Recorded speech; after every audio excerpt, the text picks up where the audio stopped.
রাজবন্তী, তুই নিজে যা ঠিক করেছিস একেবারে সেই রাস্তায় এগো। রাজবন্তী, তুই তাহলে কি ডিসাইড করলি? উকিলকে তো ফিরিয়ে দিলুম, তোরা তো দেখলি। আরে সে তো দেখলাম, কিন্তু তারপর তোর বরের সাথে তোর কি কথা হলো, ও তোকে কি বোঝালো, সেসব তো কিছুই জানি না আমরা। আগের দিন তো আমি পুরো ব্যাপারটা মিস করে গেলাম ওই লাইব্রেরি যাওয়ার চক্করে। পরে বিশ্বর কাছে শুনে আমি আচ্ছা, তোর বরটা কি চাইছে বলতো? তোকে কি আবার ওই গ্রামে নিয়ে গিয়ে গোয়ালঘর আটকে রেখে দেবে নাকি? আহা, না জেনে রাগ করছিস কেন জুলু? রাজবন্তীর বর তো ডিভোর্সটা চাই না। এবার নিশ্চয়ই ও রাজবন্তীকে নিজের মতো চলতে দেবে। সে কি করবে আমি জানি না, আমিও জানি না আমি কি করব। দেখ, যা ডিসাইড করবি খুব ঠান্ডা মাথায় ভেবে চিন্তে ডিসাইড করবি। এটা কিন্তু তোর জীবনের সব থেকে ইম্পর্টেন্ট ডিসিশন। তোর এত ভালো রেজাল্ট, এরকম একটা কলেজে ডাক্তারি পড়ার সুযোগ পাওয়া, এগুলো সবাই পায় না রাজবন্তী। তুই পেয়েছিস, এগুলোকে যদি তুই ছেড়ে দিস তাহলে সেটা শুধু ভুল নয়, অন্যায় হবে।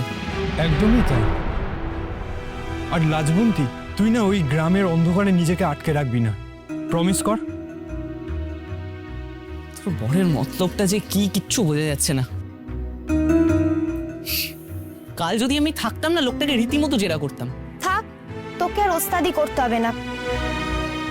এটা সম্পূর্ণ ওদের দুজনের ব্যাপার।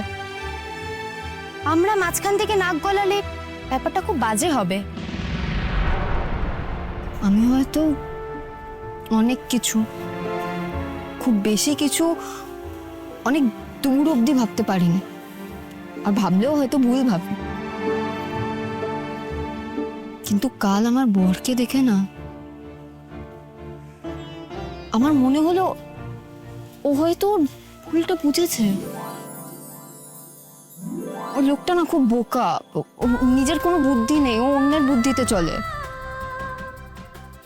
ও যদি নিজের মতন থাকে আর আমাকে নিজের মতন আমার লেখাপড়া নিয়ে থাকতে দেয়, তবে তো কোনো সমস্যা নেই।